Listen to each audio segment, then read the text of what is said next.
आप ज़रा तसव्वुर करें, आप सुबह नाश्ता एक बर-ए-आज़म में करें, दोपहर की चाय दूसरे बर-ए-आज़म में पिएँ और रात का खाना पहले बर-ए-आज़म में खाएँ। अब आप कहेंगे भाई ये मज़ाक है या जोग्राफिया? लेकिन नहीं, ये हकीकत है। दुनिया में एक ऐसा हैरत अंगेज़ शहर मौजूद है जो एक नहीं बल्कि 2 बर-ए-आज़मों में आबाद है। एक हिस्सा एशिया में, दूसरा हिस्सा यूरोप में है और इस शहर का नाम है इस्तांबुल। ये तुर्की का एक मशहूर शहर है। एक ऐसा शहर जो सिर्फ नक्शे पर नहीं बल्कि तारीख, सकाफत, तिजारत, सुल्तनत, खानों और राज़ों की दुनिया में भी 2 हिस्सों में तक़सीम है। और आज की वीडियो में हम इस्तांबुल के हर राज से पर्दा उठाएंगे। ये शहर 2 बर-ए-आज़मों में कैसे बसा, यहाँ की तारीख कितनी खतरनाक रही, यहाँ कौन सी अजीब चीज़ें मौजूद हैं, यहाँ कैसे लोग रहते हैं और आखिर क्यों पूरी दुनिया के लोग इस शहर के दीवाने हैं। तो वीडियो को आखिर तक देखिएगा क्योंकि आखिर में मैं आपको ऐसी हकीकत बताऊंगा जो शायद आपकी सोच बदल दे। इस्तांबुल तुर्की में मौजूद है, लेकिन असल हैरानी यहाँ से शुरू होती है। तुर्की का एक हिस्सा यूरोप में जबकि दूसरा एशिया में है और इस्तांबुल ये दोनों बर-ए-आज़मों में फैला हुआ है। यानी अगर आप सिर्फ एक पुल क्रॉस करें तो आप एक बर-ए-आज़म से दूसरे बर-ए-आज़म में पहुंच जाते हैं। ये दोनों हिस्से एक मशहूर समुद्री रास्ते से जुदा होते हैं जिसे बासफोरस कहते हैं। यही बासफोरस बहेरा अस्वद को बहेरा मुर्दार से मिलाता है। अब जरा सोचें, एक तरफ एशिया, दूसरी तरफ यूरोप और दरमियान में पानी। भाई ये शहर नहीं कुदरत का शाहकार लगता है। और अगर यहाँ ट्रैफिक जाम हो जाए तो बंदा सिर्फ देर नहीं करता, वो बर-ए-आज़म लेट करा देता है।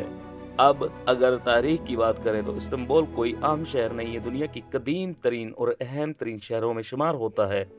सबसे पहले इस शहर का नाम बाज़ंतीन था, फिर ये बाद में इसे कुस्तुनतुनिया कहा जाने लगा और बाद में इसका नाम इस्तांबुल बन गया। यानी इस शहर ने इतने नाम बदले हैं जितने कुछ लोग मोबाइल नंबर नहीं बदलते। ये शहर कभी रूमी सुल्तनत का मरकज़ रहा, कभी बाज़ंतीनी सुल्तनत का और बाद में सुल्तनत उस्मानिया का दिल बन गया। यानी दुनिया की अजीम तरीन 3 सुल्तनतें इस शहर के गिर्द घूमती हैं। फिर आया सन 1453, वो साल जिसने दुनिया बदल दी। सुल्तान मोहम्मद फातेह ने कुस्तुनतुनिया को फतह कर लिया और उस फतह के बाद सुल्तनत उस्मानिया दुनिया की सबसे ताकतवर सुल्तनतों में शामिल हो गई। कहते हैं इस जंग के दौरान इतनी बड़ी तोपें इस्तेमाल हुई कि जमीन हिलने लगी थी, दीवारें कांपने लगी थी, लोगों को लगता था क़यामत आ ही गई है। और जब शहर फतह हुआ तो तारीख ने नया रुख इख्तियार किया। इस्तांबुल में दाखिल होते ही आपको ऐसा लगता है जैसे आप वक़्त में पीछे चले गए हों। हर तरफ अजीम मस्जिदें, शाही महलात, पुराने बाजार और तारीखी इमारतें देखने को मिलती हैं। यहाँ मौजूद है आया सोफिया, दुनिया की मशहूर तरीन इमारतों में शुमार होती है। ये कभी चर्च थी, फिर मस्जिद बनी, फिर अजायब घर और अब दोबारा मस्जिद है। यानी इस इमारत ने इतनी तब्दीलियाँ देखी हैं जितनी बाज़ लोग पूरी ज़िंदगी में नहीं देखते। फिर आती है सुल्तान अहमद मस्जिद, जिसे नीली मस्जिद भी कहा जाता है। इसके अंदर दाखिल होकर ऐसे लगता है जैसे इंसान किसी ख्वाब में आ गया हो। और तोप कापी महल, भाई वो तो अलग ही दुनिया है। वहाँ उस्मानी सलातीन रहते थे, हज़ारों कमरे, खुफिया रास्ते, शाही खजाने और हैरान कुन कहानियाँ। और सच बताऊँ, अगर आज के ज़माने में इतना बड़ा महल हो तो बंदा अपना कमरा ढूंढते ढूंढते ही बूढ़ा हो जाए। इस्तांबुल के बाजार में पूरी दुनिया में मशहूर हैं, खास तौर पर ग्रैंड बाजार। ये दुनिया के कदीम और बड़े बाजारों में शुमार होता है। यहाँ दुकानें मौजूद हैं, कपड़ा, कालीन, जेवरात, चिराग, मिसाले और हर चीज़। यहाँ खरीदारी करना सिर्फ खरीदारी नहीं, एक जंग होती है, क्योंकि यहाँ भाव ताव करना ज़रूरी है। अगर आपने बगैर भाव ताव की चीज़ खरीद ली तो दुकानदार आपको ऐसे देखेगा जैसे आपने उसकी रवायत की बेइज्जती कर दी हो। भाई कम से कम 500 तो कम करो। अब आते हैं असल मोहब्बत पर।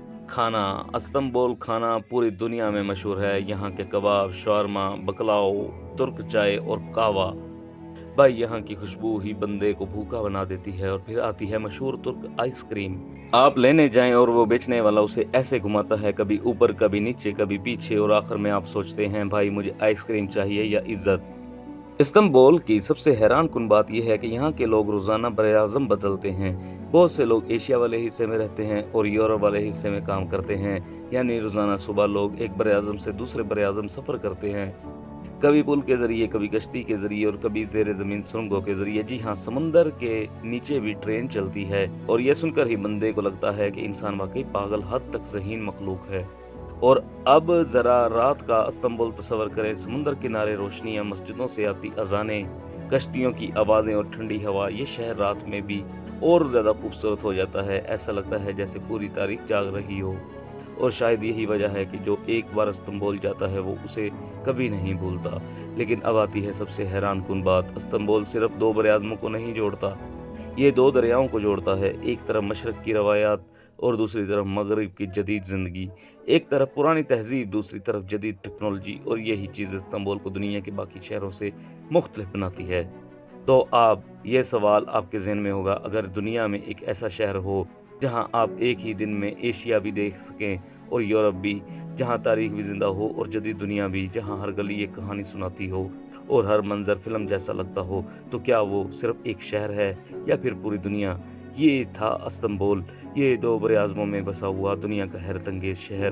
اگر آپ کو یہ ویڈیو پسند آئی تو ویڈیو کو پسند کریں، چینل کو سبسکرائب کریں اور تبصرے میں ضرور بتائیں اگر آپ کو موقع ملے آپ پہلے ایشیا والے استنبول جانا پسند کریں گے یا یورپ والے۔ اور یاد رکھیں، دنیا صرف نقشوں سے نہیں سمجھی جاتی، کچھ شہر خود ایک مکمل تاریخ ہوتے ہیں۔